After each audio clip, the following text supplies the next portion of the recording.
英語聞き流しリスニング、英語テキストと MP3 ダウンロード、その他の物語はホームページからお聞きいただけます。88thpp.com 88thpp.com Bambi. By Marjorie Benton Cook.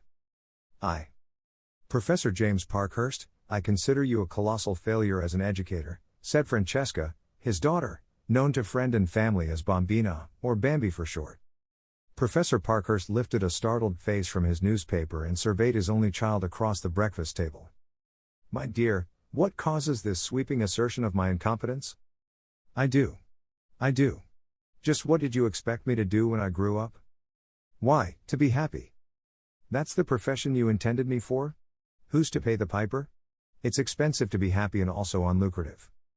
I have always expected to support you until your husband claimed that privilege. Suppose I want a husband who can't support me? Dear me, that would be unfortunate. It is the first duty of a husband to support his wife. Old-fashioned husbands, yes, but not modern ones. Lots of men marry to be supported nowadays. How on earth could I support the man I love? You are not without talents, my dear. Talents? You almost said accomplishments. If you were not living in the Pliocene age, Professor James Parkhurst, you would know that accomplishments are a curse. Accomplishment is the only thing that counts.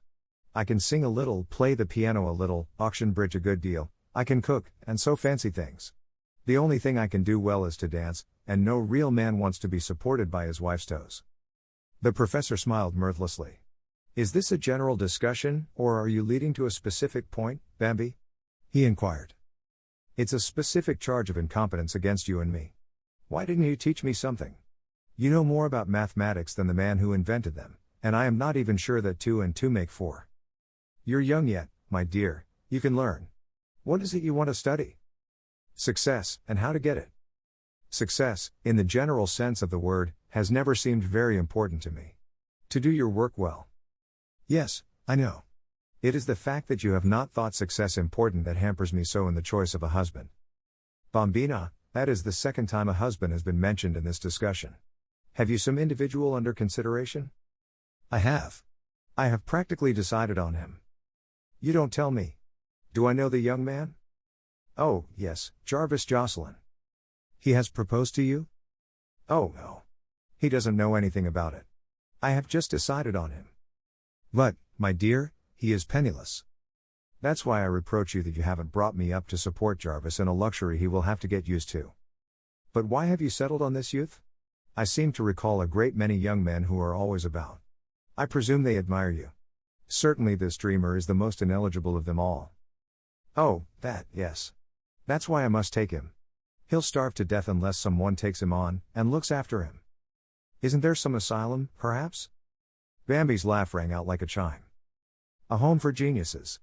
There's an idea. No, Professor Parkhurst, society does not yet provide for that particular brand of incompetence.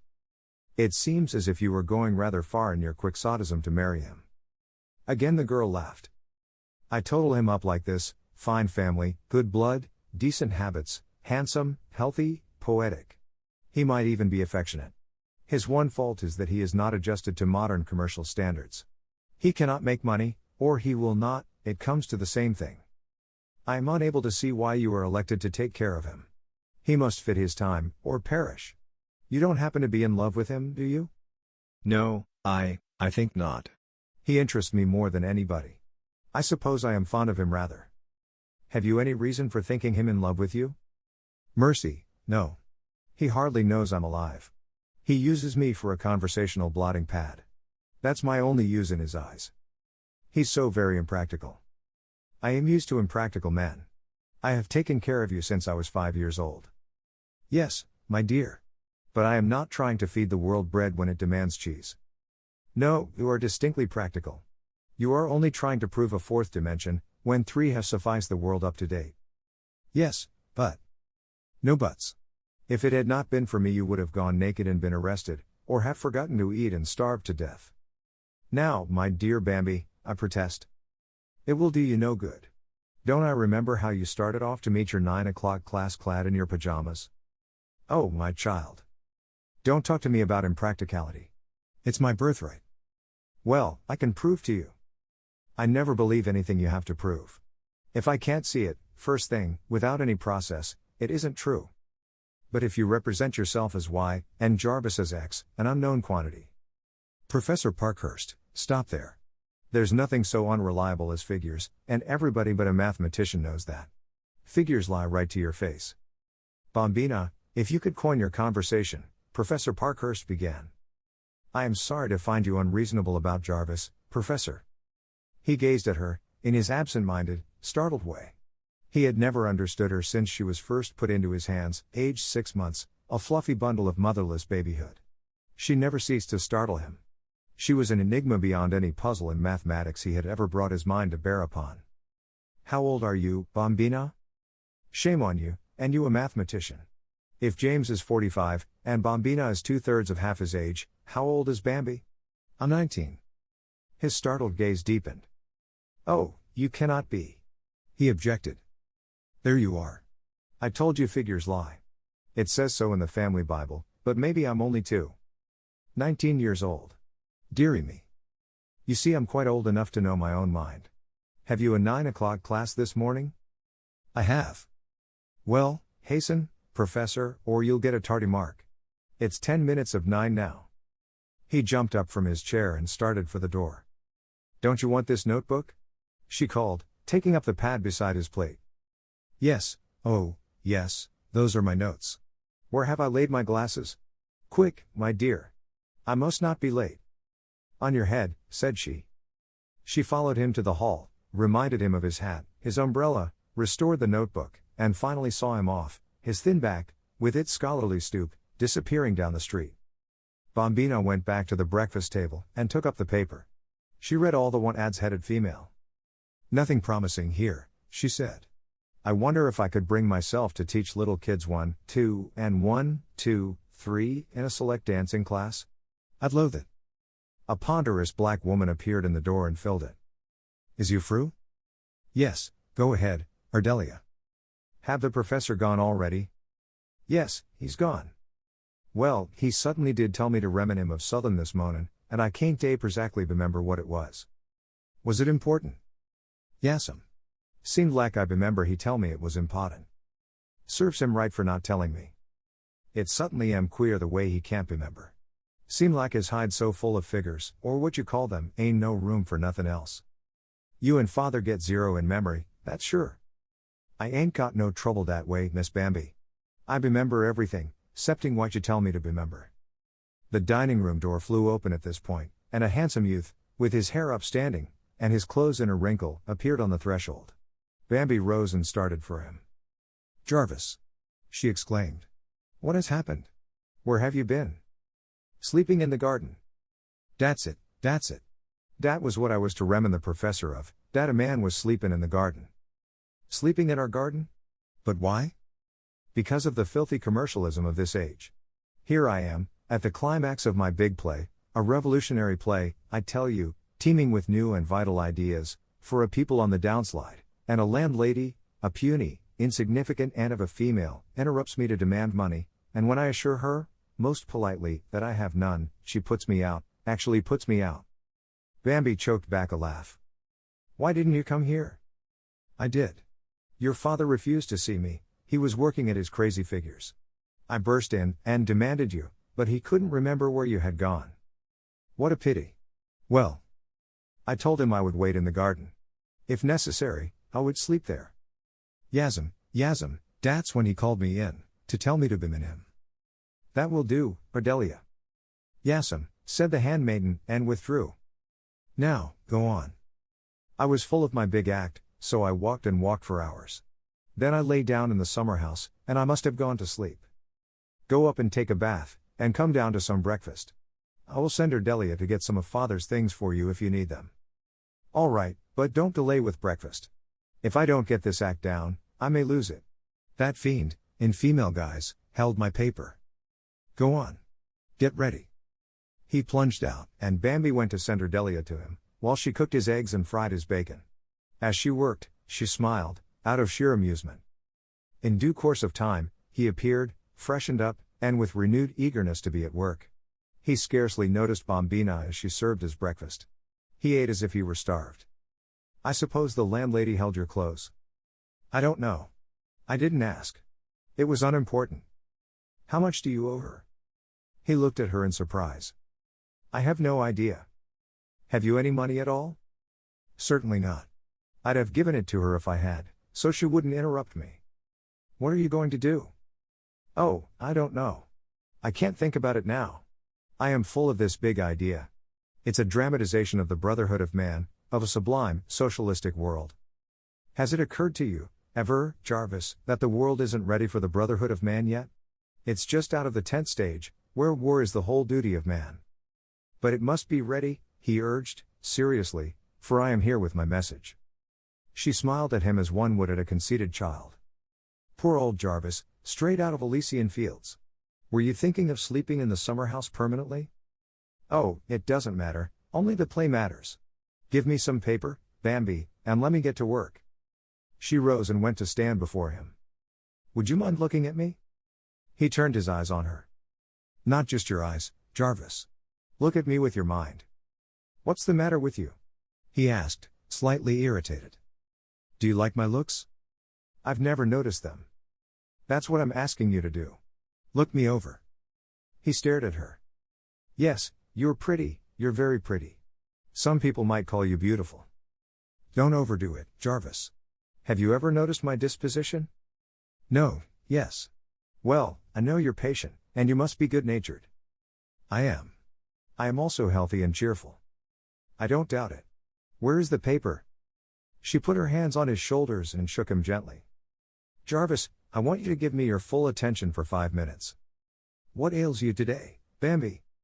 "The only thing I lack is a useful education, so that I am not sure I can make a very big living just at first, unless I dance on the stage." "What are you driving at?" "Would you have any special objection to marrying me, Jarvis?" "Marrying you? Are you crazy?" "Obviously.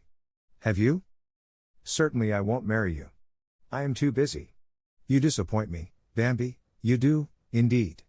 I always thought you were such a sensible girl. Father can help out a little, at first, but I may as well tell you, he doesn't approve of you as a son-in-law." "I don't approve of him, impractical dreamer. Where is that paper?" "You've got to be taken care of until you get an awful tumble. Then you will wake up and do big things, but in the meantime you must eat." "You talk nonsense, and you're interrupting me. If I don't get at that scene." "Will you marry me?" "I can't take care of you if you don't, because the neighbors will talk." "I won't marry you. I don't love you." "No more do I love you. That's got nothing to do with it. Here's one of Father's empty notebooks. Say yes, and you can have it." His eyes fairly glistened as they fell on the book. "For heaven's sake, don't torture me. Give me the book and have it your own way, whatever it is you want." She laughed, gave him the book, and he was at the table instantly, sweeping back the dishes with a ruthless hand. No, into the study you go, while I make a descent on your landlady, rescue your clothes, and get the license and the minister, my liege lord." She settled him at his desk, where he was immediately lost to his surroundings. Bambi slipped out noiselessly, dressed for the street, humming a little song, and presently departed. Meanwhile, his first recitations being over, the professor returned for 2 hours' research in his study, to find Jarvis ensconced there, oblivious to the outside world. Go away," he shouted to Professor Parkhurst. "I'll trouble you to get out of my study," said the professor. "You'll get your filthy money in due time, my good woman, so go away," cried Jarvis. "Whom are you addressing? Good woman, indeed." At this moment Bambi returned, and sensed the situation. "Oh, I didn't expect you back, Father Professor. This is Jarvis. You see he's come. He has no objection at all to my marrying him, so I got a minister." "A minister? You got him?" "Yes, you see Jarvis is busy. There is no need of our waiting, so we are going to be married in half an hour or so." "Today? Here?" "Yes, right here, as soon as Jarvis finishes this scene." "Is he going to occupy my library permanently?" wailed the professor. No. I'll fix him a place on the top floor." "He's not at all my choice," said Professor Parkhurst firmly, gazing at the unconscious Jocelyn. "You can see by the way he tosses paper about that he is neither methodical nor orderly." Those are husband traits that I can do without, thank you. Ardelia appeared. Excuse me, but you all expectin' the preacher up here? He say Miss Bambi told him to come here at 11 o'clock. Yes, show him right in here. Yes'm. Ardelia reappeared with the Reverend Dr. Short at her heels. Bambi greeted him, and Professor Parkhurst shook hands absently. Bambi went to lean over Jarvis. He suddenly threw down his pen, stretched himself, and groaned. Now, if I can just get the last act outlined. Jarvis, just a minute, please. He suddenly looked at her, and at the other two. This is Reverend Dr. Short, Mr. Jarvis Jocelyn. I have nothing to say to orthodoxy, Jarvis began, but Bambi interrupted him. Dr. Short has come to marry us. Stand up here for a few moments, and then you can go on with your third act. She laid her hand on his arm and drew him to his feet. The shortest possible service, please, Dr. Short. Jarvis is so busy today. Dr. Short looked from the strange pair to Professor Parkhurst, who looked back at him. You are sure this is all right? He questioned. Do tell him to be quick, Bambi. If it's about that landlady I cannot. S.H. Go ahead, Dr. Short. Dr. Short read the service, and between the three of them they induced Jarvis to make the proper responses.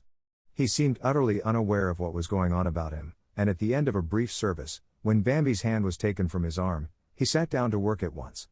Bambi led the other two men from the room. He acted as if he were drunk, or drugged, but he isn't. He's just full of an idea, she smilingly explained. Have you known this young man long? Dr. Short asked the professor. Have we, my dear? We have known him 15 years, she answered. Well, of course that makes a difference, murmured the reverend gentleman. I wish you every happiness, Mrs. Jocelyn, he added, and took his departure. How soon can you get him out of my study? Asked the professor, looking at his watch. I have only 1 hour left before lunch. Felicitate me, Professor, felicitate me on my marriage. I hope you will be happy, my dear, but I doubt it. His lack of consideration in taking my study. Bambina looked at him, and began to laugh. Peal followed peal of laughter until tears stood in her eyes. I'll go rescue the study, Herr Professor. Oh, this is too rich. Bernard Shaw ought to know about me, she laughed, as she tripped upstairs. So it was that Bambina acquired a husband. 2. 2 days later Jarvis, shaved, properly dressed, and apparently sane, appeared on the piazza, where Bambi and the professor were at lunch. He hesitated on the threshold until they both turned toward him. Good morning, he ventured. Good morning, Jarvis, said Bambi gaily. Morning, tersely, from the head of the house. Might I ask how long I have been sojourning on the top floor of this house, and how I got there? Do you mean to say you don't know? Haven't an idea.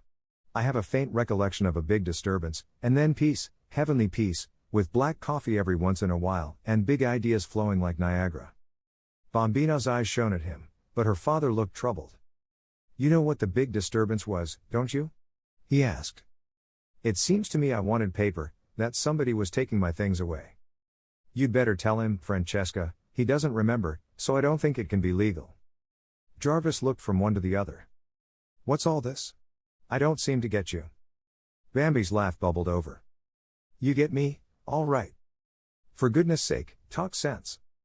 You came here, 3 days ago, in a trance, and announced that you had been bounced from the boarding house, and that you needed paper to blot up the big ideas, the Niagara ideas. Did I? So I took you in, redeemed your clothes for you. It was you who planted me upstairs in that heavenly quiet place, and brought black coffee. She nodded. God bless you for it. I did something else, too. Did you? What? I married you. He looked at her, dazed, and then at the professor. What's the joke? He asked. There is no joke, said the professor sternly. She did it. I tried to stop her, but she never listens to me. Do you mean, Bambi? He began. I mean you told me to go ahead, so I got a license and a minister and married you. But where was I when you did it? You were there, I thought, but it didn't seem to take. Can't you remember anything at all about it, Jarvis? Not a thing. Word of honor. How long have we been married? 3 days. You couldn't come out of the play, so I dragged you upstairs, fed you at stated periods, and let you alone. He looked at her as if for the first time. Why, Bambi, he said, you are a wonderful person. I have known it all along, she replied, sweetly. But why, in God's name, did you do it? That's what I say, interpolated the professor. Oh, it just came to me when I saw you needed looking after. Don't you believe it? She intended to do it all along, said her father grimly. I tried to dissuade her. I told her you were a dreamer, penniless, and always would be, but she wouldn't listen to my practical talk. I seemed to get a pretty definite idea of your opinion of me, sir. Why didn't you wake me up, so I could prevent this catastrophe? I supposed you were awake. I didn't know you worked in a cataleptic fit. Catastrophe, echoed Bambina. Certainly. Why don't you look at it in a practical way, as your father says? I never had any money. I probably never will. I hate the stuff. It's the curse of the age. I know all that. You will be wanting food and clothes, no doubt, and you will expect me to provide them. Oh, never. You don't think I would take such an advantage of you, Jarvis, as to marry you when you were in a work fit and then expect you to support me? The professor shook his head in despair, and arose. It's beyond me, all this modern madness. I wash my hands of the whole affair. That's right, Professor Parkhurst. I married him, you know, you didn't. Well, keep him out of my study, he warned. Then he gathered up his scattered belongings, and turned his absent gaze on Bambi. What is it I want? Oh, yes. Call Ardelia. Bambi rang, and Ardelia answered the summons. Ardelia, did I ask you to remind me of anything this morning? She scratched her head in deep thought. No, sa, not as I recollect. It was yesterday you told me to remin you, and I done forgot what it was. Ardelia, you are not entirely reliable, he remarked, as he passed her.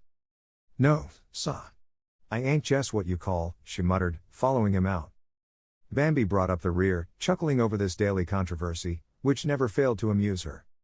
When the front door slammed, she came back to where Jarvis sat, his untouched luncheon before him.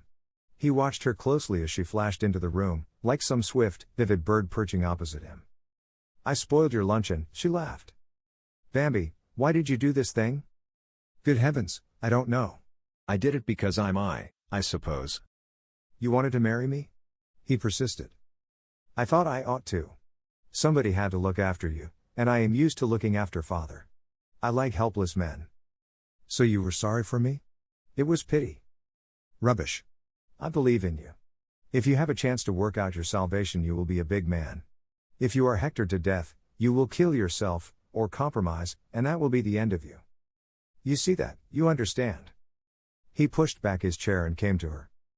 You think that little you can stand between me and these things that I must compromise with? She nodded at him brightly. He leaned over, took her two small hands, and leaned his face against them. Thank you, he said, simply, but I won't have it. Why not? Because I am not worth it. You saw me in a work fit. I'm a devil. I'm like one possessed. I swear and rave if I am interrupted.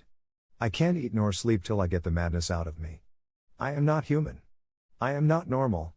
I am not fit to live with. Very well, we will build a cage at the top of the house, and when you feel a fit coming on you can go up there. I'll slip you food through a wire door so you can't bite me, and I'll exhibit you for a fee as the wildest genius in captivity. Bambi, be serious. This is no joke. This is awful. You consider it awful to be married to me? I am not thinking of myself. I am thinking of you. You have got yourself into a pretty mess, and I've got to get you out of it. How? I'll divorce you. You've got no grounds. I've been a kind, dutiful wife to you. I haven't been near you since I married you, except to give you food. How do you expect we are to live? Nobody wants my plays. How do you know? You never try to sell them. You told me so yourself. You feel so superior to managers and audiences that you never offer them. I know. I occasionally go to the theater, by mistake, and I see what they want. That's no criterion. We won't condemn even a Broadway manager until he proves himself such a dummy as not to want your plays. Broadway? Think of a play of mine on Broadway. Think of the fat swine who waddle into those theaters. My dear, there are men of brains writing for the theater today who do not scorn those swine. Men of brains? Who, I ask you? Bernard Shaw. Showman, trickster. Very. Well, maybe. Pinheiro? Pinheiro knows his trade, he admitted. Galsworthy, Brieux. Galsworthy is a pamphleteer. Brieux is no artist. He is a surgeon. They have nothing to say to Broadway. Broadway swallows the pills they offer because of their names, but they might just as well give them the sugar drip they want, for all the good it does. Well, they'd get heard, anyhow. What's the use of writing a play if it isn't acted? Of course we'll sell your plays. But if we don't, where will you be? Oh, I'll be all right. I mean to support myself, anyhow, and you, too, if the plays don't go. He laughed. You are an amusing mite. Queer, I never noticed you before. You'll like me, if you continue to be aware of me. I'm nice, she laughed up at him, and he smiled back. How do you intend to make this fortune, may I ask? I haven't decided yet. Of course I can dance. If worst came to worst, I can make a big salary dancing. Dancing? He exploded. Yes, didn't you ever hear of it? With the feet, you know, and the body, and the eyes, and the arms. So. She twirled about him in a circle, like a gay little figurine. He watched her, fascinated. You can dance, can't you? I can. At times I am quite inspired. Now, if you and the professor will be sensible, and let me go to New York and take a job, I could support us all in luxury. You could write and he could figure. I don't see that it is any business of ours what you do, but I certainly won't let you support me. Do you really mean it isn't your business? Why should it be? Well, if I am your wife, and his daughter, some people would think that it was distantly related to your business. Why New York? Why not here? In this town they think I am crazy now. But if I burst out as a professional dancer, wow. That's so. It's a mean little town, but it's quiet. That's why I stay. It's quiet. You wouldn't mind my being away, if I went to New York, would you? Oh no. I'd be busy. That's good. I really think you are almost ideal. Ideal? As a husband. They are usually so exacting and interfering. I've not decided yet to be your husband. But you are it. Suppose you should fall in love with somebody else? I'm much more apt to fall in love with you. Heaven forbid. He exclaimed, and came to her side quickly. Bambi, promise me that no matter what happens you will not do that. You will not fall in love with me. She looked at him a minute, and then laughed contagiously. I am serious about this. My work is everything to me. Nothing matters but just that, and it might be a dreadful interruption if you fell in love with me. I don't see why, unless you fell in love with me. No danger of that, said he, and at her laugh turned to her again. If ever you see any signs of my being such a fool as that, you warn me, will you? And what will you do then? I'll run away. I will go to the ends of the earth. That particular madness is death to creative genius. All right. I'll warn you. I've got to begin to polish my first draft today, so I'll go upstairs and get at it. Will you be gone 2 days this trip? He turned to smile at her. Some people would think you were eccentric, he said. They might, she responded. I am almost sane when I polish, he laughed. It's only when I create that I am crazy. It's all right then, is it? We go on. Go on? Being married? Well, I have no objection, if you insist, but you'd better think over what I told you. I think you have made a mistake, and you shall never support me. I never think over my mistakes, said Bambi. I just live up to them. I agree with your father that you risk a good deal. Risks are exciting. If you don't like it, you can divorce me the next time I am in a work fit. I'll never know it, so it will be painless. Jarvis, that's unfair. He came back quickly. That was intended for humor, he explained. I so diagnosed it, she flashed back at him. He looked down at her diminutive figure with its well-shaped, patrician head, its sensitive mouth, its wide-set, shining eyes. Starshine, he smiled. She poked him with a sharp what? You don't think I ought to kiss you, possibly, do you? Mercy, no. Good. I was afraid you might expect something of me. Oh no. Think what you have done for the girl, she quoted, and he heard her laugh down the hall and out into the garden. He took a step as if to follow her. Then, with a shake of his shoulders, he climbed the stairs to his new workshop with a smile on his lips. 3. The professor was working in his garden. It was one of his few relaxations, and he took it as seriously as a problem. He had great success with flowers, owing to what he called his system. He was methodical as a machine in everything he did, so the plants were fed with the regularity of hospital patients, and flourished accordingly. Today he was in pursuit of slugs. He followed up one row, and down the next, slaying with the ruthlessness of fate. The general effect of his garden was rather striking. He laid out each bed in the shape of an arithmetical figure. The pansy beds were in figure eights, the nasturtiums were pruned and ordered into stubby figure ones, while the asters and fall flowers ranged from 4s to 20s. The professor carried his arithmetical sense to extremes. He insisted that figures had personality, just as people have, and it was a favorite method of his to nickname his friends and pupils according to a numeral. He was watching the death throes of a slug, with scientific indifference, as his son-in-law approached him, carrying a wide-brimmed hat. "Professor Parkhurst, your daughter desires you to put on your hat. You forgot it." "Oh, yes. Thank you. I should like the opportunity of a few words with you, sir, if you can spare the time." "Well, I cannot. My time is very precious. If you desire to walk along with me while I destroy these slugs, I will listen to what you say." He pursued his course, and Jarvis, perforce, followed. "I have been in your house for a week, now, Professor Parkhurst, and I have merely encountered you at meals." "Often enough," said the professor, making a sudden turn that almost upset Jarvis. "I go 50 steps up, and 50 steps back," he explained, and Jarvis stared at him open-mouthed. "You count your steps?" he repeated. "Certainly, no matter what I do, I count. When I eat, when I sleep, walk, talk, think, I always count." "How awful. A human metronome. I must make a note of that." And Jarvis took out a notebook to make an entry. "You have the notebook habit?" snorted the professor.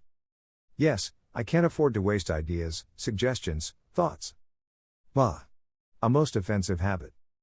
I gather, from your general attitude," Jarvis began again, "that you dislike me."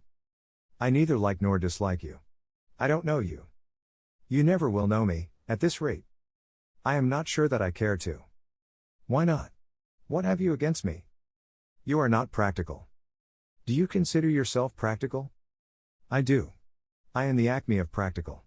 I am mathematical." He slew another bug. "How can you do that?" cried Jarvis, his concern in his face. "That slug has a right to life. Why don't you get the point of view of the slug?" "He kills my roses," justified the professor. "He's a murderer. Society has a right to extinguish him." The old fallacy, a tooth for a tooth? "You'd sacrifice my roses to save this insect?" "I'd teach the rose to take care of itself." "You're crazy," he snapped, and walked on, Jarvis at his heels.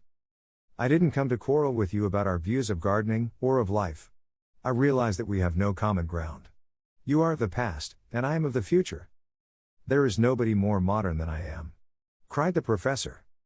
"Rubbish. No modern wastes his life in rows of inanimate numerals. We get out and work at humanity and its problems." "What are the problems of humanity?" "Food, employment, education, health. All of them mathematical. Economics is mathematical." "Well, I wish instead of teaching a few thousand students higher algebra that you had taught your own daughter a little common sense." "Common sense is not taught. It is a gift of the gods, like genius," said the professor. Jarvis glanced at him quickly, and took out the notebook. "Put that thing away," shouted the professor. "I will not be annotated." Jarvis meekly returned it to his pocket, but as the professor right about faced, he exploded. "For heaven's sake, sit down and listen to me. This mathematical progression makes me crazy." "I have just so many rows to do," the professor replied, as he marched along. "Do I understand you to criticize my daughter's education?" "I don't know anything about her education." "I didn't know she had one," said Jarvis, "but this whim of hers, in marrying me, is very trying to me. It is most upsetting. Have it annulled. It can't possibly be legal. She won't hear of it. She desires to be married to me." The professor rose and faced him. "Then you may as well resign yourself. I have lived with her 19 years and I know. But it is absurd that a child like that should always have her own way. You have spoiled her." Even the professor's bent back showed pity. "You have a great deal to learn, young man. Can't you persuade her to divorce me?" "I cannot. I tried to persuade her to do that before she married you." "I suppose you think I ought to make a living for her?" "At the risk of being called a back number, I do. Just when I'm beginning to count." "Count? Count what?" "Count as a creative artist." "Just what is it you do, Jocelyn?" "I try to express the philosophy of modernism through the medium of the drama." "Who buys it?" "Nobody." "How are you beginning to count, then?" "Oh, out in the marketplace. In my own soul. 49, 50, said the professor. Turn here. In your own soul, you say? He glanced at the youth beside him. Bambi has sold her birthright for a mess of pottage, he muttered. That's just the question. Whose duty is it to provide the pottage? Maybe you think it's mine? Why shouldn't science support art? Humphrey. Why not let Bambi support you? She says she wants to. I am willing she should support herself, but not me. So the only question is, will I support you? Exactly. With Bambi off your hands, you will have no other responsibility, and you could not do a bigger thing for the world than to help me to instruct and inspire it. Aristophanes! Exclaimed the professor. You are unique. You are number 23. Why 23? Because that is neither much nor little.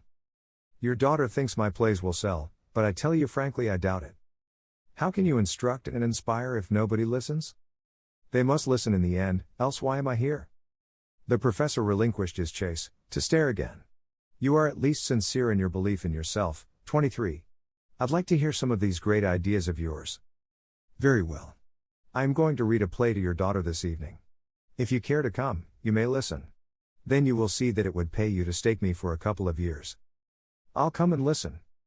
If you decide to undertake me, I insist that you shall not continue this scornful avoidance of me. If we three are to live together, we must live in harmony, which is necessary to my work. Whose favor is this, yours or mine? Favor? Good heavens!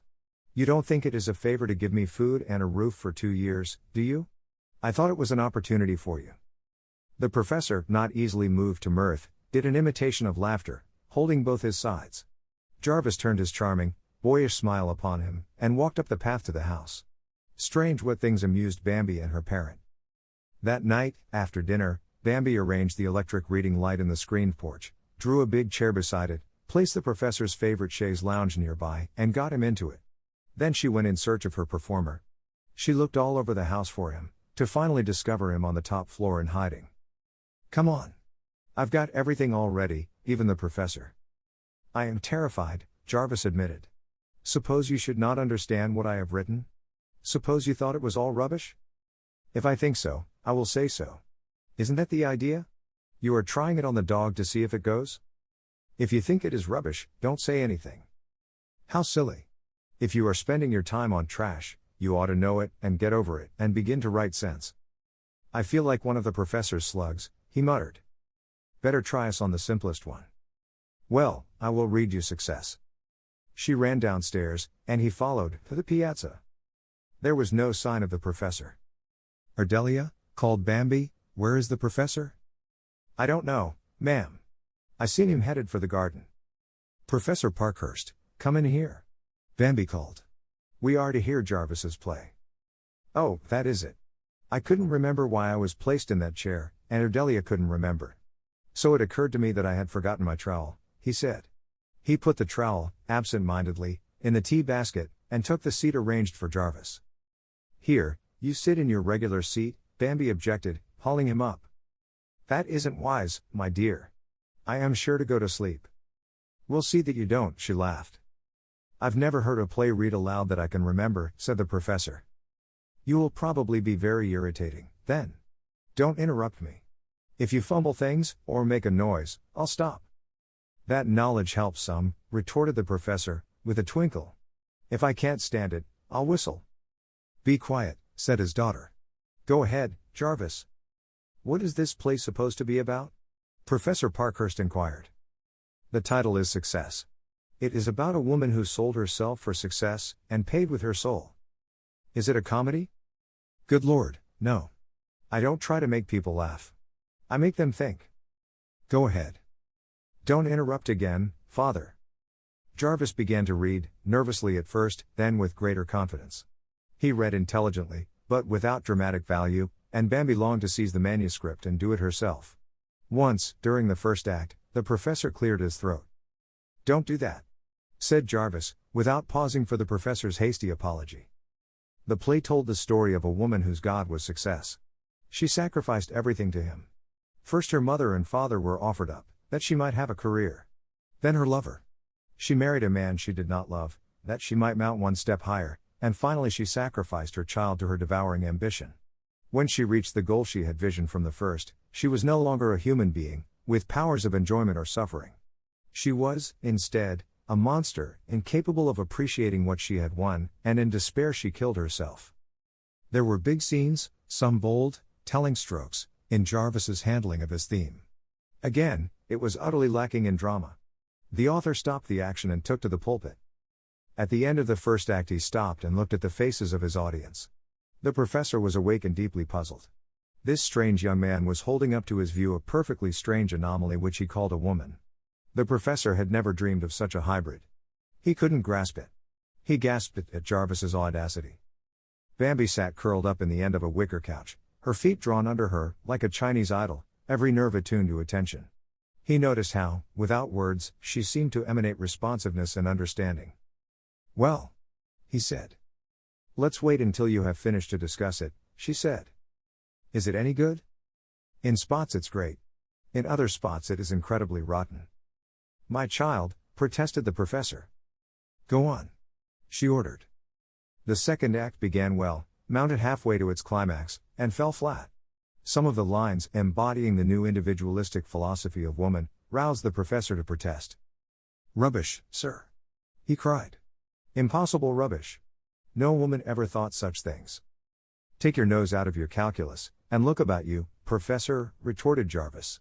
"You haven't looked around since the Stone Age." Bambi gurgled with laughter, then looked serious.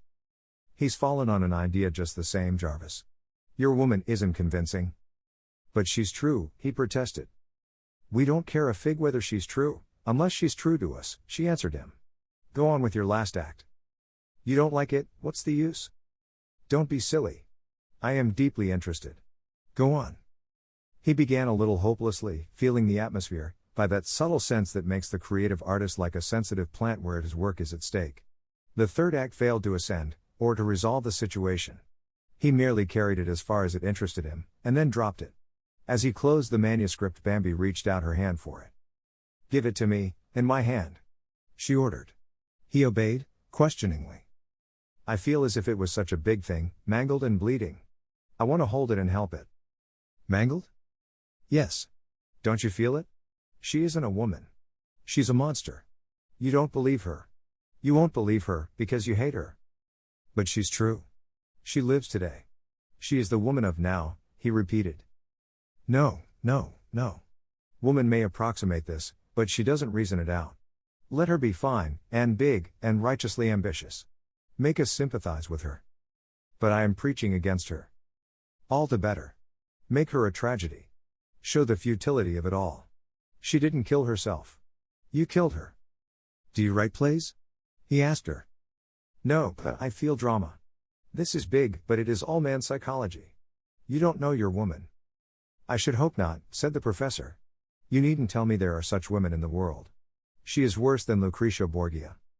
"Of course she is in the world, Father Professor. You haven't looked at a woman since Mother died, 19 years ago, so you are not strictly up to date. I have hundreds of young women in my classes." "Learning Euclid," interpolated Jarvis. "Well, Euclid is more desirable than what your heroine learned and taught." "Not at all. She learned life." The professor turned to Bambi. "Have you any ideas in common with this person, my dear?" "Oh, yes, some. All of us are freebooters in this generation." "Why have you never spoken to me of them?" "Oh, Professor, I never bother you with ideas. Jarvis, I think if you do it over, you could sell it. I hate doing things over, the spontaneity all gone." "Well, you've got to do it over, that's all. You've murdered that woman, and it is wicked. She must be resuscitated and given another chance. Will you help me?"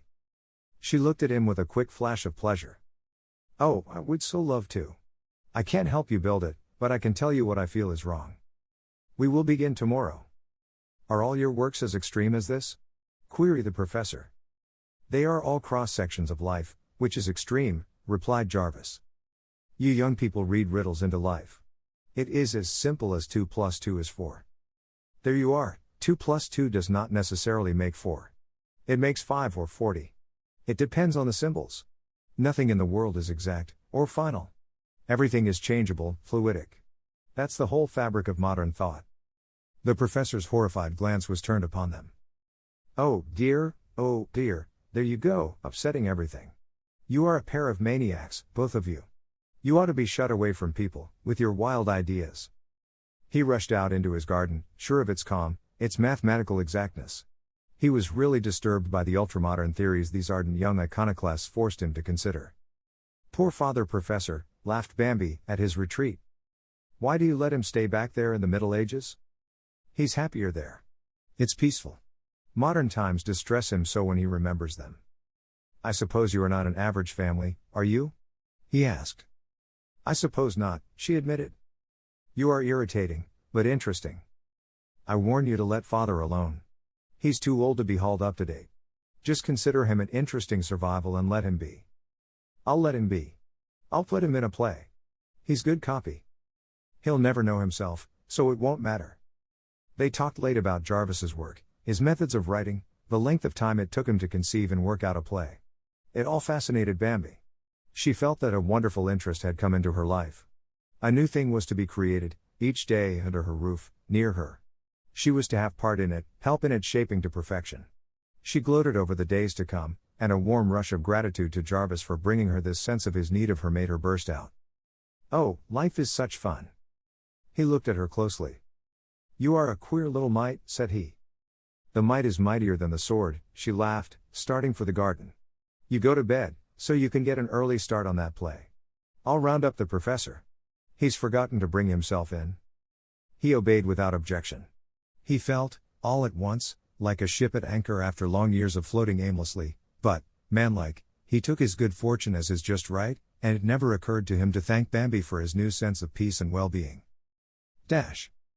4.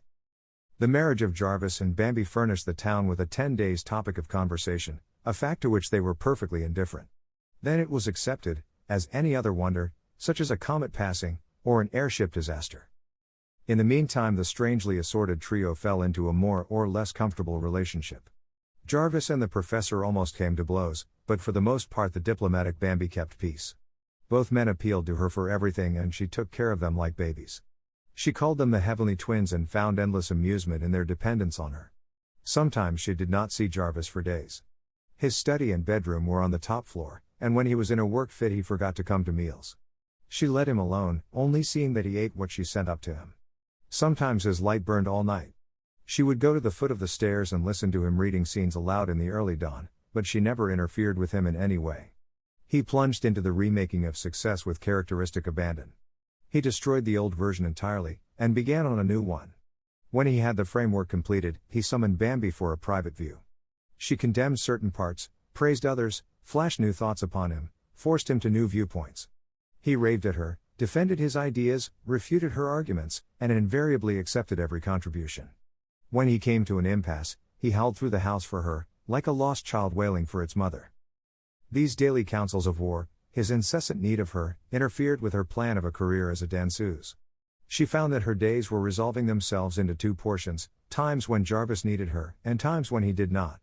The hours they devoted together to his work constituted the core of her day, her happy time. She considered Jarvis as impersonally as she did the typewriter. It was the sense of being needed, of helping in his work, that filled her with such new zest. But the hours hung heavy between the third-floor summons, and one day, as she lay in the hammock, a book in her hand, it came to her that she might try it herself. She might put down her thoughts, her dreams, her ambitions, and make a story of them. Thought and action were one with Bambi. In 5 minutes' time she had pencil and paper, and had set forth on her new adventure. For the next few days she was so absorbed in her experiment that she almost neglected the Heavenly Twins. The professor commented on her abstraction, and Ardelia complained that everybody in dis hia house is crazy, all of them studyin' and writin', yo can't even sing a hallelujah but somebody is a shoutin', sh. Only Jarvis failed to note any change. It was too much to expect that the great Jocelyn could concentrate on any but his own mental attitudes. Like most facile people, Bambi was bored with her masterpiece at the end of a week, and abandoned it without a sigh. She decided that literature was not to be enriched by her. In fact, she never gave a thought to her firstborn child until a month after its birth, when a New York magazine fell into her hands offering a prize of $500 for a short story. She took out her manuscript and read it over with a sense of surprise. She marched off to a stenographer, had it typed, and sent it to the contest, using a pen name as a signature, and then she promptly forgot about it. 6 weeks more of hard labor brought success almost to completion. Bambi was absorbed in the play. It was undoubtedly much better. Her hopes were high that it would get a production. If only Jarvis could get to New York with it and show it to the managers, but that meant money, and they had none. Her busy brain spent hours scheming, but no light came. Then out of the blue fell a shining bolt. A long envelope, with a magazine imprint on it, came with her morning's mail and nearly ended a young and useful life. The editor begged to inform her that the committee of judges had awarded her the short story prize, that her tale would be published in the forthcoming issue, and she would please find check enclosed. Had she any other manuscript that they might see? Would she honor them with a visit the next time she came to New York? They would like to talk over a series of stories similar to the prize winner. Bambi fluttered the joy-bringing letter above her head and circled the breakfast room in a whirl of happiness. The professor and Jarvis had both departed to their lairs, or they would have witnessed the best pas-seul of Bambi's life. She fluttered the joy-bringing letter above her head, and circled the breakfast room in a whirl of happiness. Ardelia entered as she reached her climax. "Ma good lud, Miss Bambi, yo show can dance better in Jezebel. I lo the debil do get into yo, the way yo all dance. Go away from me. Don yo drag me into no conjure dance." "Ardelia, the gods do provide," cried Bambi. "Such unutterably crazy good luck, to think of my getting it. Did you get a lottery prize, Miss Bambi?" "That's just what I got, a lottery prize." "For the lude's sake. What you going to do with it?" "I am going to take Jarvis Jocelyn to New York, and between us we are going to harness Fame and drive her home." "Well, I don't know who Fame is, but if she's a hoss, where yo goin' to keep her when yo get her?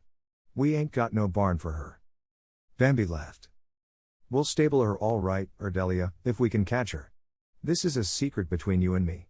Don't you breathe it to a soul that I have won anything. No, Bam, yo can trust me to the death. I'll bring you a present from New York if you won't tell." She rushed off to her own room, to look over her clothes and plan. Having married Jarvis out of hand, she would now take him on a moneymoon. They would seek their fortune instead of love. He would peddle his play, she would honor the publisher with a visit. She hugged herself with joy over the prospect. She worked out various schemes by which she could break it to Jarvis and the professor that she had money enough for a trip to New York, without saying how she got it. Fortunately, they were not of an inquiring mind, so she hoped that she could convince them without much difficulty. She tried out a scene or two just to prove how she would do it. At luncheon she paved the way. "How much more work is there on the play, Jarvis?" "I ought to finish it this week," he answered. "It is good, too. It is a first-rate play." "You ought to go to New York with it, and see the managers," she said. "Uck. Well, it's got to be done. You can't teach school unless you have pupils." "I am not a pedant," he protested. "You're a reformer, and you've got to get something to reform. The work itself satisfies me." "It doesn't satisfy me. You have got to produce and learn before you will grow. You're a wise body for such a small package. That's the way wisdom comes. Perhaps, oh Sybil, you will read the future and tell me how I am to finance a trip to New York." "Oh, the money will be provided, airily." "Yes, I suppose it will. It always is when actual need demands it, but how?" "Never mind how. Just rest in the assurance that it will." He looked at her, smiling. "Do you know I sometimes suspect that fate had a hand in bringing us together? We are so alike."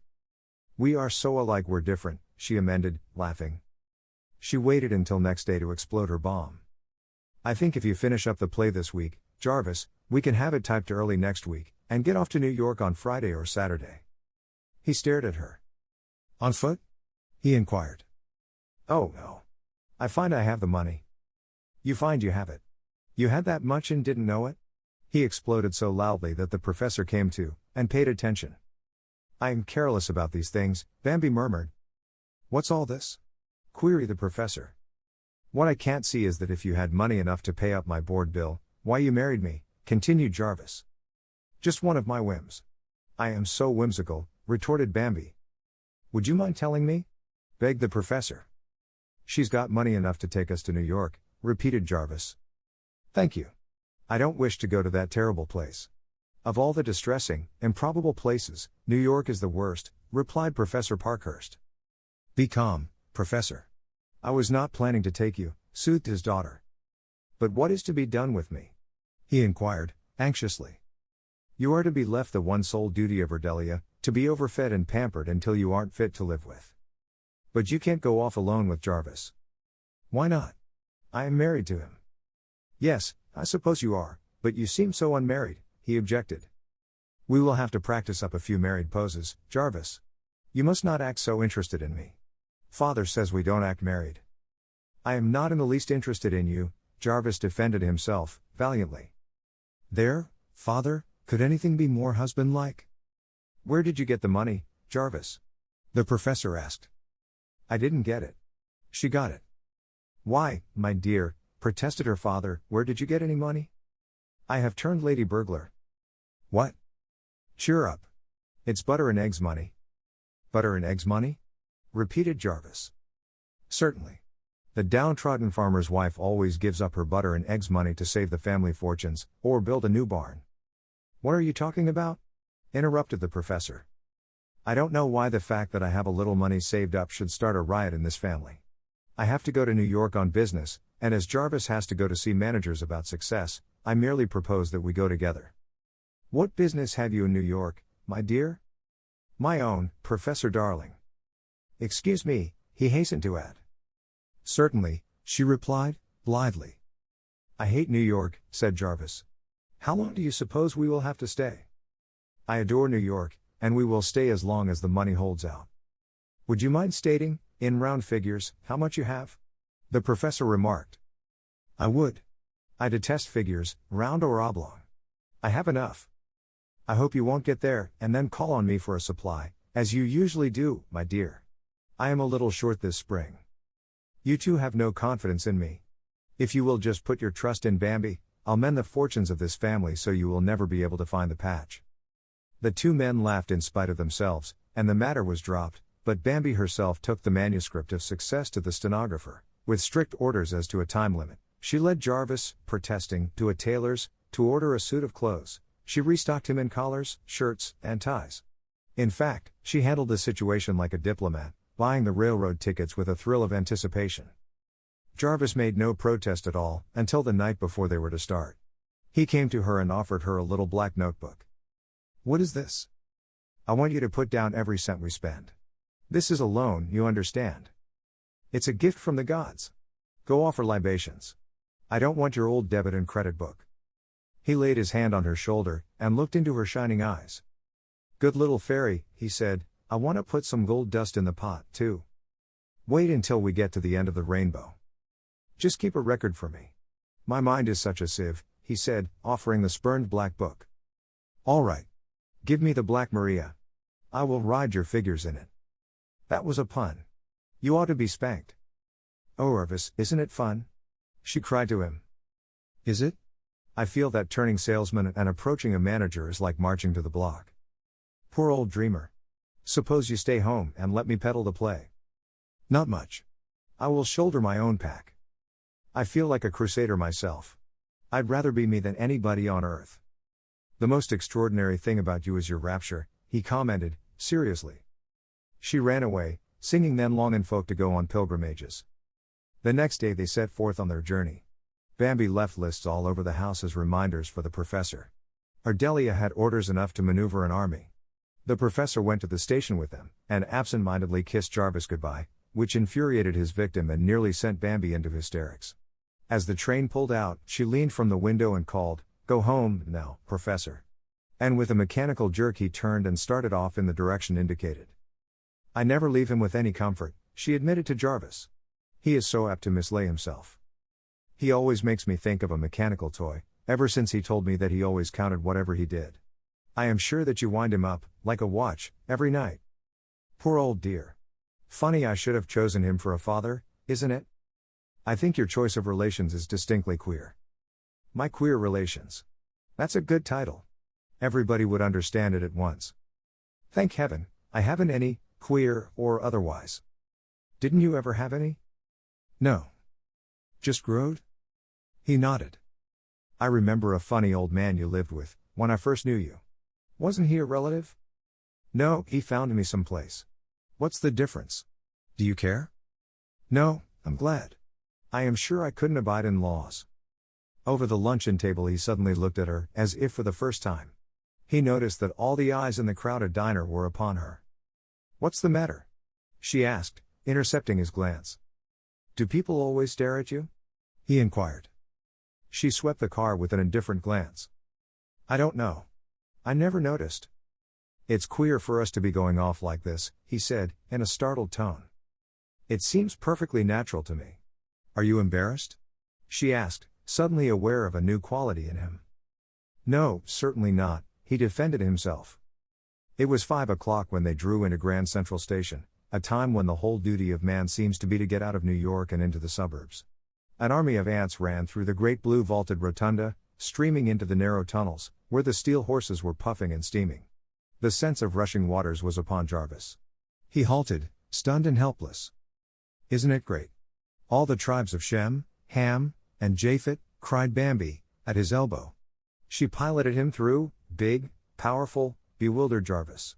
Many a hurrying suburbanite slowed up enough to look after them, the tall, blonde giant, and a little girl with shining eyes.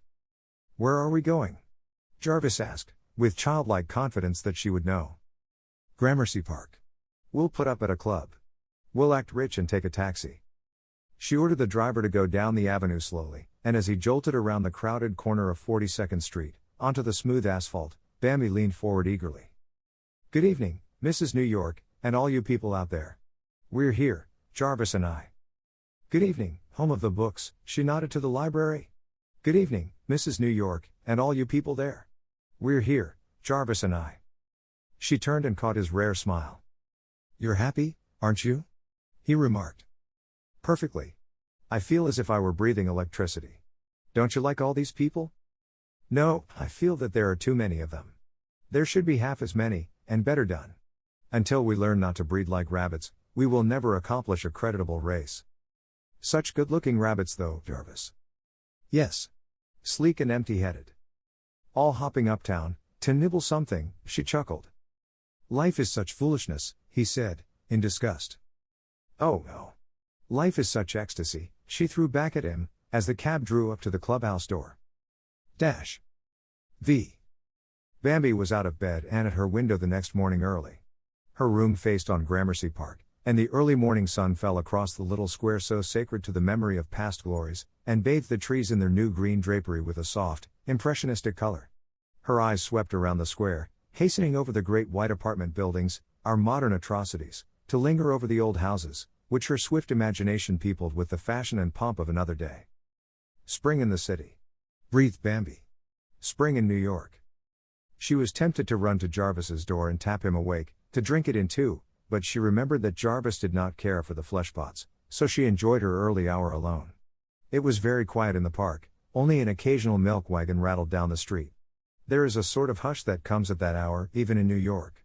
The early traffic is out of the way. The day's work is not yet begun. There comes a pause before the opening gun is fired in the warfare of the day. Many a gay-hearted girl has sat, as Bambi sat, looking off over the housetops in this city of beautiful nonsense, dreaming her dreams of conquest and success. Youth makes no compromise with life. It demands all, passionately, loses all, or wins, with anguish of spirit. So it was with Bambi, the high-handed, imperious little mite. She willed fame and fortune for Jarvis and herself in full measure. She wanted to count in this great maelstrom of a city. She wanted 2 pedestals, one for Jarvis and one for herself, to lift them above the crowd. If all the young things who think such thoughts as these, in hall bedrooms and attic chambers, could mount their vision pedestals, the traffic police would be powerless, and all the road to Albany lined like a hall of fame. But, fortunately, our practical heroine took no account of failure. She planned a campaign for Jarvis. She would go first to Belasco with his play. Mr. Belasco would receive him at once, recognize a mastermind, and accept the play after an immediate hearing. Of course Jarvis would insist on reading his play aloud, so that Mr. Belasco might get the points clearly. He would come away with $1,000 advance royalty in his pocket, and then would come the delicious excitement of rehearsals, in which she would help. She saw Jarvis before the curtain making a first-night speech. A brilliant series of pictures followed, with the Jarvis Jocelyn's as central figures, surrounded by the wealth and brains of New York, London, Paris. While Jarvis was mounting like a meteor, she was making a reputation as a writer. When her place in the literary ranks was so assured that the Saturday Evening Post accepted her stories without so much as reading them, when everybody was asking who is this brilliant writer? This combination of O. Henry, Edith Wharton and W. D. Howells? Then, and only then, Would she come out from behind her nom de plume and assume her position as Mrs. Jarvis Jocelyn, wife of the famous playwright? So absorbed was she in her moving pictures that Jarvis's rap sounded to her like a cannon shot. "Yes? Who is it?" she called. "Jarvis," he answered. "Are you ready for breakfast?" "Just a minute," she prevaricated. "Wait for me in the library." She plunged into her tub and donned her clothes in record time. Fortunately, Jarvis did not fret over her tardiness. He was lost in an article on the drama in a current magazine. "Good morrow, my liege lord," quoth Bambi, radiant, fresh, bewitching. "This man has no standards at all," he replied, out of the magazine. She quietly closed it and took it from him. "I prefer to test the breakfast standards of this club," she laughed. "Did you sleep?" she added. "I always sleep." "Let's play today," she added, over the coffee cups. "Play?" "Yes. We've never been anywhere together before. I've put aside an appropriation for amusement. I say we draw on that today." "All right. Where shall we go?" "Let's go on top of the stage to Claremont for lunch, and then we might see some pictures this afternoon, dine here, and the theater tonight." "Had it all thought out, did you?" "What would you plan?" she inquired. "We will do my way tomorrow and your way today," he said. "All right. I promise to enjoy your way if you will promise to enjoy mine, not just endure it scornfully." "You must think I'm a bore." "No. But I think that until you learn that an artist cannot afford to scorn any phase of life that is human, you will never do great work." He looked at her keenly. "Fifth Avenue isn't human. It's an imitation," he objected. "You're very young, Jarvis," she commented. "Upon my soul," he laughed, so spontaneously that an old fogey at the next table said audibly to his waitress, "Bride and groom," and for some reason Bambi resented it with a flare of color. "It's true," she continued, "until you realize that Fifth Avenue and the Bowery are as inevitable as the two ends of the teeter-totter, you won't see the picture true." "Sometimes you show a most surprising poise," he granted her. "But of course you are not the stuff of which creative artists are made." She chuckled, and patted her bag where the billfold lay, with its crisp hundreds due to some imitation of creative impulse. "Just where, and in what, am I lacking?" she asked, most humbly. A creative artist would not care a fig for truth.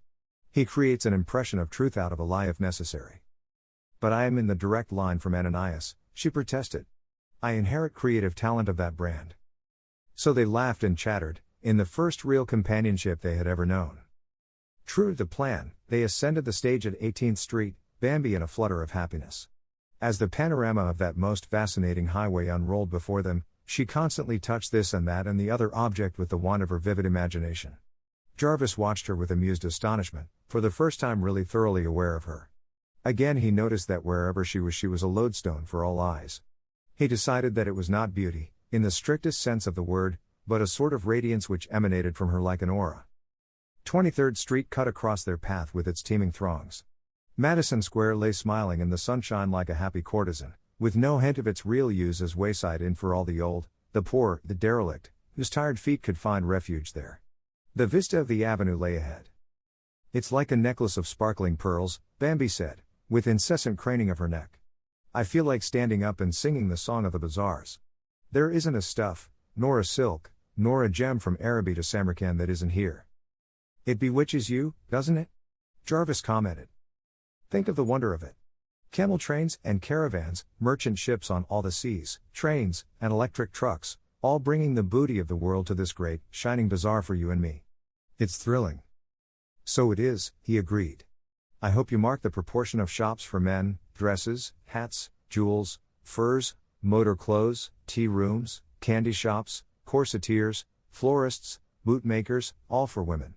Motor cars are full of women. Are there no men in this menagerie?" "No. They are all cliff dwellers downtown. They probably wear loincloths of a fashionable cut," she laughed back at him. "They all look just alike, so many mannequins on parade. I suppose there are distinctions in class. There must be some shopgirls in this crowd. Can you distinguish them?" he asked. "Oh, yes. Not by cut, for the general line is the same for Judy O'Grady and the captain's lady, but there is a subtle difference to the feminine eye." "But you don't look like all the rest of them." "No, alas, I look distinctly suburban. All I need is a package to make the disguise complete. Oh, Jarvis, do let's hurry and make much red gold, so I can look like these finished things that trip up Fifth Avenue. You want to be like them, like those dolls? He scorned, with a magnificent gesture. Yes. I'd like to be so putrid with wealth that I could have rows of wardrobe trunks, with full sets of clothes for every me. How many of you are there? Oh, lots. I've never counted myself. Some days I'd dress up like a Broadway siren, some days I'd be a Fifth Avenue lady, or a suburbanite, or a reformer, or a ballet dancer, or a visitor from Boston. What would I be doing while you were all these? Oh, you'd be married to all of us. We'd keep you busy. The idea is appalling. A harem of misfits. We'd be good for your character. And death to my work. You'd know more about life when you had taken a course of us. Too much knowledge is a dangerous thing, he remarked. Shall we get off and go into the library? Not today. That's part of your day. I want just people and things in mine. Where are you today? He inquired. An hurry, a soulless hurry, she retorted. As they approached the university club, Jarvis recognized it with scorn. Monument to the stupidity of modern education, probably full this minute of provincials from Harvard and Yale, all smugly resting in the assurance that they are men of culture. I adore the way you demolish worlds, Bambi sparkled up at him. Another monument, he remarked, indicating a new church lifting its spires among the money changers' booths. Hick Jassett, education and religion. Look at that slim white lady called the Plaza. You ought to name her Miss New York. Good, Jarvis. In time you will learn to play with me. He frowned slightly. I know, she added, I am scheduled under interruptions in that famous notebook. Unless you play with me occasionally I shall become actively interruptive. You are as clever as a squirrel, he said. Always hiding things and finding them. Hick Jassett Bambi, along with the other self-important, modern institutions, she sighed humbly. They rattled across the circle and up Broadway. Bambi was silent, bored with its stupidity. It was not until they turned onto Riverside Drive that her enthusiasm bubbled up again. Don't you love rivers? She exclaimed, as the Hudson sparkled at them in the sun. I've never known any, he replied. Oh, Mr. Hudson, Mr. Jocelyn, she said, instantly. I thought, of course, you had met. You absurdity? Laughed Jarvis. What is it that you love about rivers? Oh, their subtlety, I suppose. They look and act so aimless, and they are going somewhere all the time. They are lazy and useful and good. I like them. Is there anything in the universe you don't like? Jarvis inquired. Yes, but I can't think what it is just now, she answered, and sang Ships of Mine Are Floating, Will They All Come Home? So zestfully that an old gentleman in the front seat turned, with a smiling I hope so, my dear. She nodded back at him gaily, to Jarvis's annoyance. As they approached Grant's tomb, she glanced at him suspiciously. When they got safely by, she sighed with content. If you had said anything bromidic about Grant's tomb, Jarvis Jocelyn, I should have thrown myself off the top of the stage to certain death. At times you underestimate me, he replied.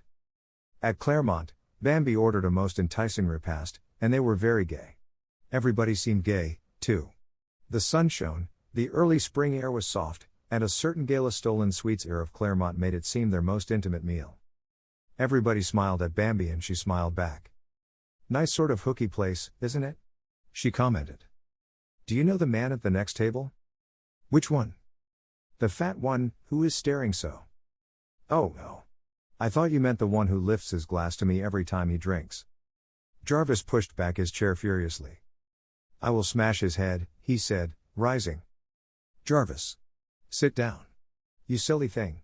He's only in fun. It's the spirit of the place. I won't have you toasted by strange men, he thundered. All right. I'll make a face at him next time, she said, soothingly, but somewhere, down in the depths of her being, where her cave ancestor lurked, she was pleased.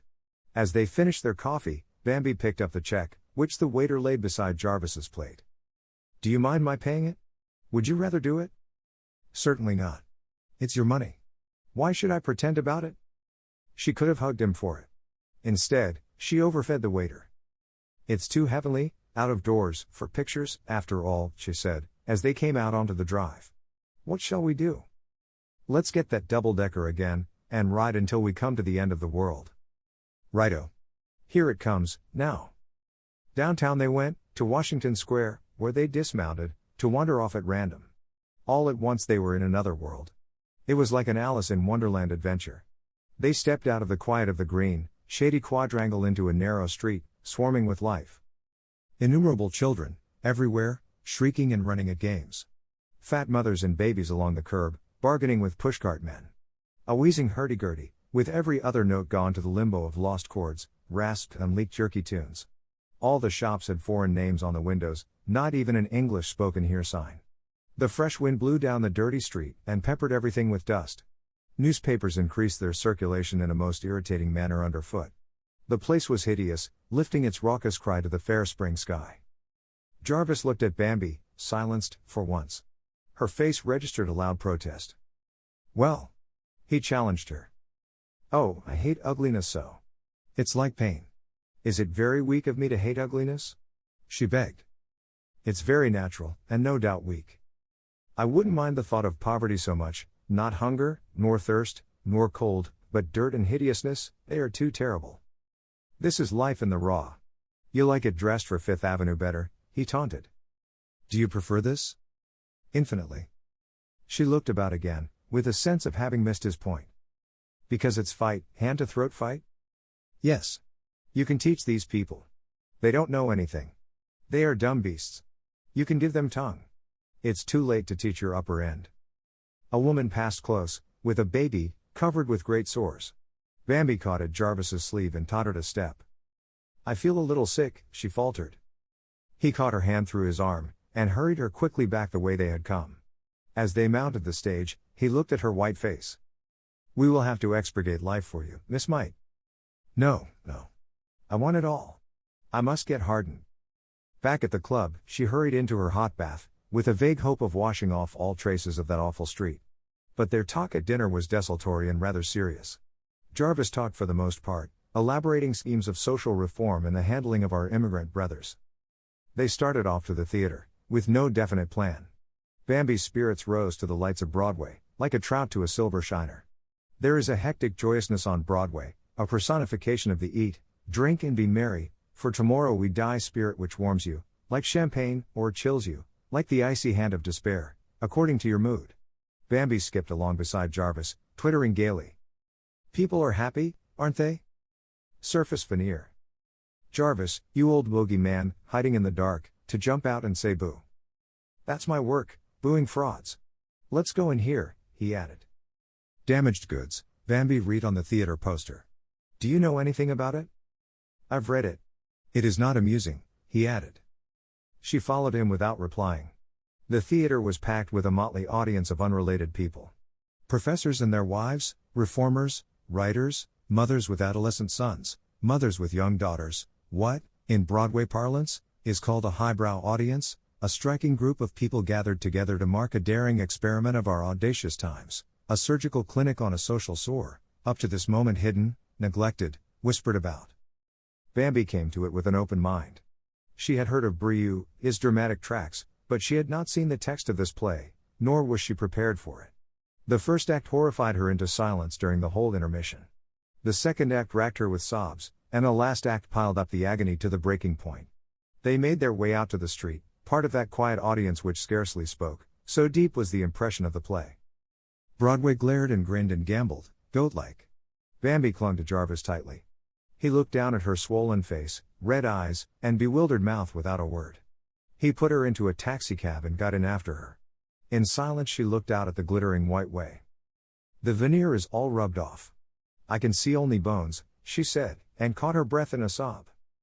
Jarvis awkwardly took her hand and patted it. "I am sorry we went to that play tonight. You must not feel things so," he added. "Didn't you feel it?" "I felt it, didactically, but not dramatically. It's a big sermon and a poor play. I feel as if I had had an appendicitis operation, and I am glad it is over. I must meet young Richard Bennett. He has contributed to the big issues of the day. He's a fine actor. He must be an intelligent man." For the rest of the way they drove in silence.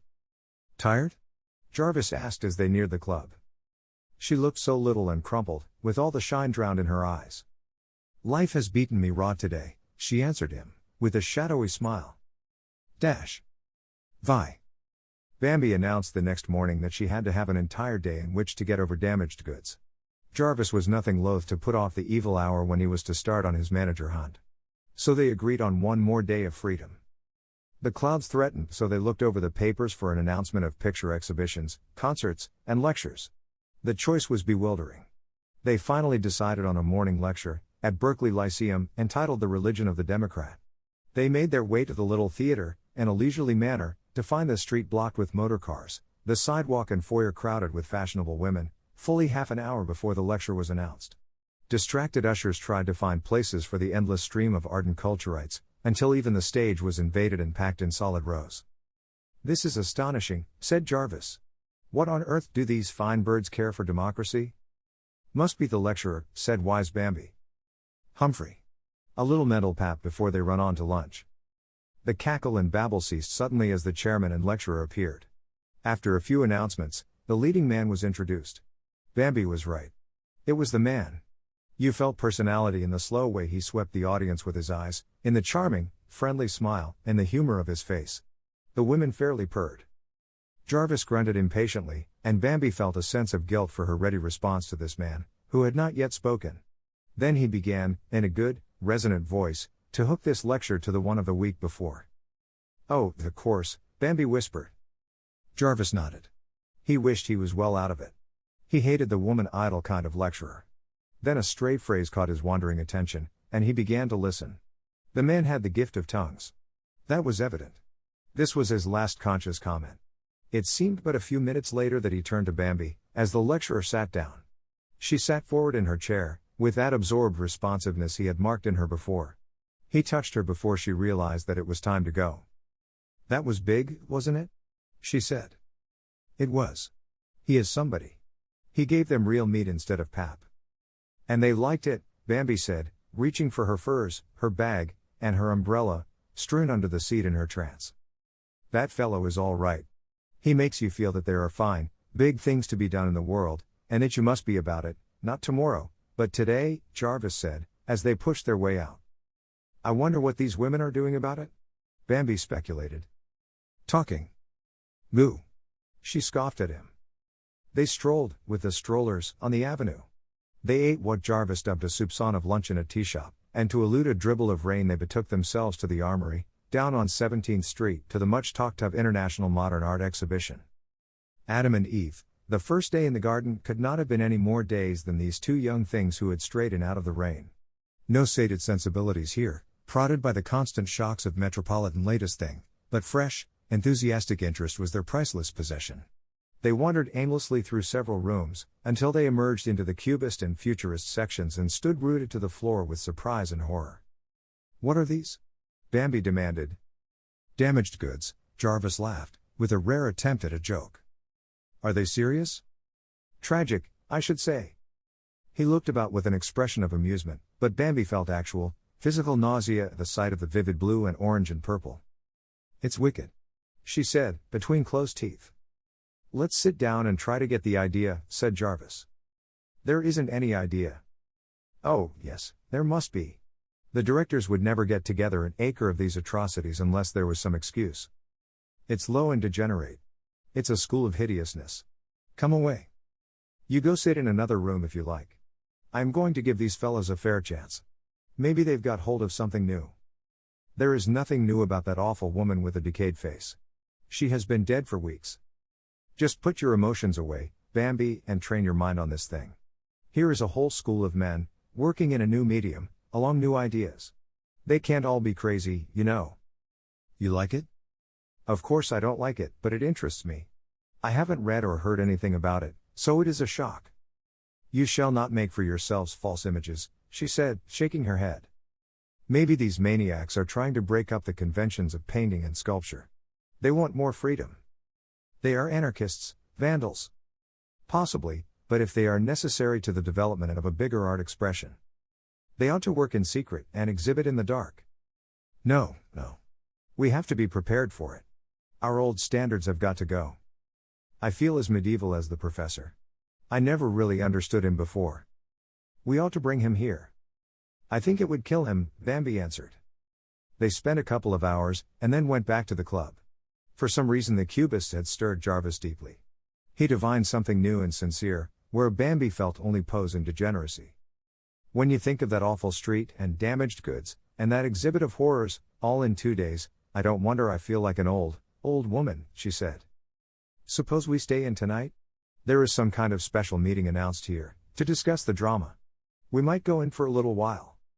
All right. But early to bed, for tomorrow we set out on our careers. You haven't told me what yours is, yet, he objected.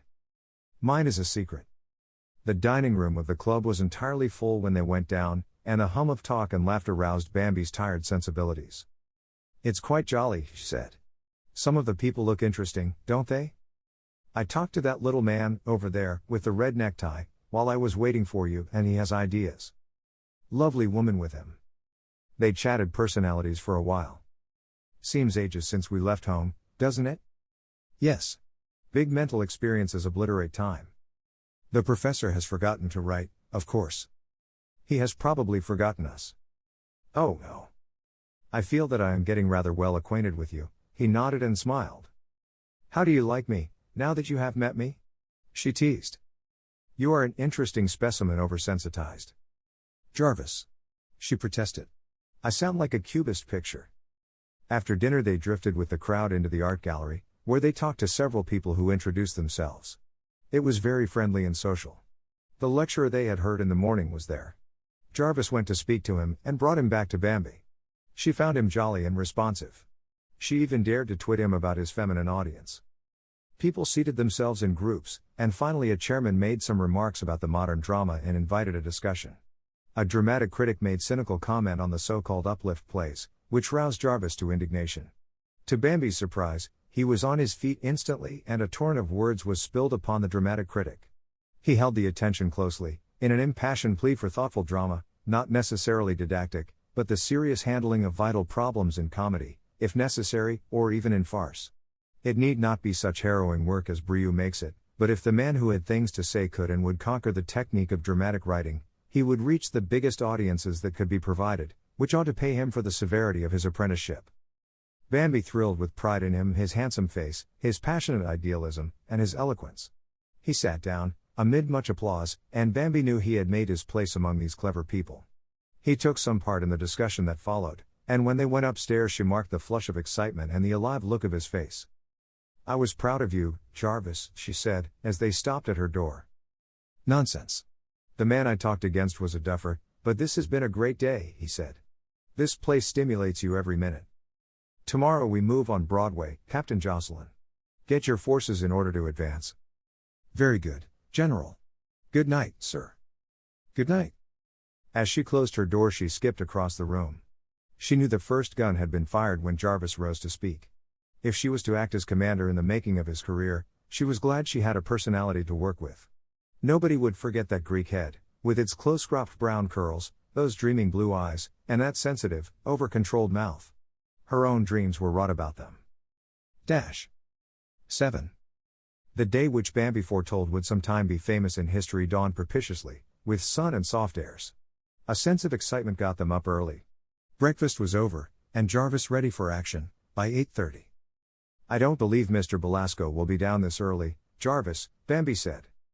Well, he is a busy man. He'll probably get an early start. I want to be on the ground when he arrives, anyhow. If he should want me to read the play this morning, we should need time. She made no more objections. She straightened his tie, and brushed his coat, with shining eyes, full of excitement. Just think. In 5 hours we may know. He took up his hat and his manuscript. Yes, he answered confidently. Shall we lunch here? Yes, and do hurry back, Jarvis. At the door he remembered her. Where are you going? Do you want to come? No. I have something to attend to myself. Good luck. She held out her hand to him. He held it a second, looking at it as if it was a specimen of something hitherto unknown. I am not forgetting that you are giving me this chance, he said, and left abruptly. Bambi leapt about the rooms in a series of joy leaps that would have shamed Murdkin, before she began the serious business of the day. Jarvis had carefully looked up the exact location of the Belasco Theater. He decided to walk uptown, in order to arrange his thoughts, and to make up his mind just how much and what he would say to Mr. Belasco. The stir, the people, the noise and the roar were unseen, unheard. He strolled along, towering above the crowd, a blond young Achilles, with many an admiring eye turned in his wake. None of the perquisites of success, so dear to Bambi's dreams, appealed to him. He saw himself, like John the Baptist, crying in the wilderness, which was the world, and all the people, and all the cities, were roused out of their lethargy and dull submission at his call, not to prayer, but to thought. It was a great mission he was upon, and even Broadway became consecrated ground. He walked far beyond the cross street of the theater in his absorption, so it was exactly 9:30 when he arrived at the box office. "I want to speak to Mr. Belasco," he said to the man there. "3 flights up." "Is there an elevator?" "Nah." He resented the man's grin, but he made no reply. He began to climb the long flights of dark stairs. Arrived at the top, the doors were all locked, so he was forced to descend again to the box office. "There is nobody up there," he said. "You didn't expect anybody to be there at this hour of the dawn, did you? What time does Mr. Belasco usually come?" "There is nothing usual about him. He is liable to land here any time between now and midnight, if he comes at all." "He doesn't come every day, then?" The man grinned. "Say, you're new to this game, ain't you? Sometimes he don't show up for days. The steno can tell you whether he is coming today." "The steno?" "Yes. The skirt that's in his office." "When does she come?" "Oh, about 10 or 11. "Thank you. Don't mention it." Jarvis made the ascent again. He stood about for nearly an hour before the office girl arrived. "Those stairs is the limit," she gasped. "You waiting for me?" "I am waiting for Mr. Belasco." "Oh. Appointment?" "No." "Got a letter to him?" "No." "What do you want to see him about?" "A job?" "No. About a play." She ushered him in, opened the windows, took off her hat, looked at herself in the mirror, while she patted her wonderful hair. She powdered her nose, fixed her neck ruffle, apparently oblivious of Jarvis. "What time do you expect Mr. Belasco?" "Goodness only knows." "Do you think he will come today?" "Far be it for me to say. But I wish to see him. Many a blonde has twirled his thumbs around here for weeks for the same reason. But I am only in New York for a little while." "I should worry," said she, opening her typewriter desk. "Give me your play. I'll see that it gets to him. I'd rather talk to him myself." "Suit yourself. I suppose I can wait here." "No charge for chairs," said the cheerful one. An hour passed, broken only by the click of the typewriter. Conventional overtures from the cheerful one being discouraged, she smashed the keys in sulky silence. From 11 to 12 things were considerably enlivened. Many sleek youths, of a type he had seen on Broadway, arrived. They saluted the cheerful one gaily as Sally and indulged in varying degrees of witty persiflage before the inevitable "The governor in?" "Nope." "Expect him today?" "I dunno." "Billy here?" "Dunno." "Thank you, little one." Sometimes they departed, sometimes they joined Jarvis's waiting party. Lovely ladies, and some not so lovely. Old and young, fat and thin, they climbed the many stairs and met their disappointment cheerfully. They usually fell upon Jack, or Billy, or Jim, of the waiters, who, in turn, fell upon Belle, or Susan, or Fay. "What are you with? How's business?" were always the first questions, followed by shop talk, unintelligible to Jarvis. One youth said that he had been to this office 10 successive mornings without getting an appointment. The others laughed, and one woman boasted that she had the record, for she had gone 28 times before she saw Frauman, the last engagement she sought. "But he engaged me the 29th, she laughed. They impressed Jarvis as the lightest-hearted set he had ever encountered. They laughed over everything and nothing. By 1 o'clock Jarvis and the cheerful one were again in sole possession. "Don't you ever eat?" she asked him. "Oh, is it lunch time?" he inquired. "Come out of the trance." She went through the entire performance before the mirror, in putting on her hat. "Shall I bring you anything, dearie?" she asked him, as she completed her toilette. "I'm going, too," he said. "I'll be back." He plunged down the stairs. When he reached the street he thought of Bambi's face when he returned with the announcement of his futile morning. He went into a shop, telephoned the club that he had been detained and would not be back to lunch. Then he foraged for food and went back to his sitting on the top floor of the Belasco. "Well, little stranger," said the cheerful one, on her return. His interest in the afternoon callers waned. At 5 o'clock he gave it up. He arranged with his new friend to call her up in the morning to see if she had any news from the front. Then he slowly turned his footsteps toward the club. He was irritated at the long delay, and for the first time aware that there might be more difficulty in seeing managers than he had anticipated. He had thought the condescension all on his part, but 8 hours of airing his heels in the outer purlieus had altered his viewpoint a trifle. His main concern was Bambi's disappointment. She had sent him out with such high hopes, she would receive him back with his big chief feathers drooping. He was sorrier than he would admit to drown the shine in her eyes. He walked downtown to postpone the evil hour, but in the end it had to be faced. 英語聞き流しリスニング、英語テキストと MP3 ダウンロード、その他の物語はホームページからお聞きいただけます。88thpp.com 88thpp.com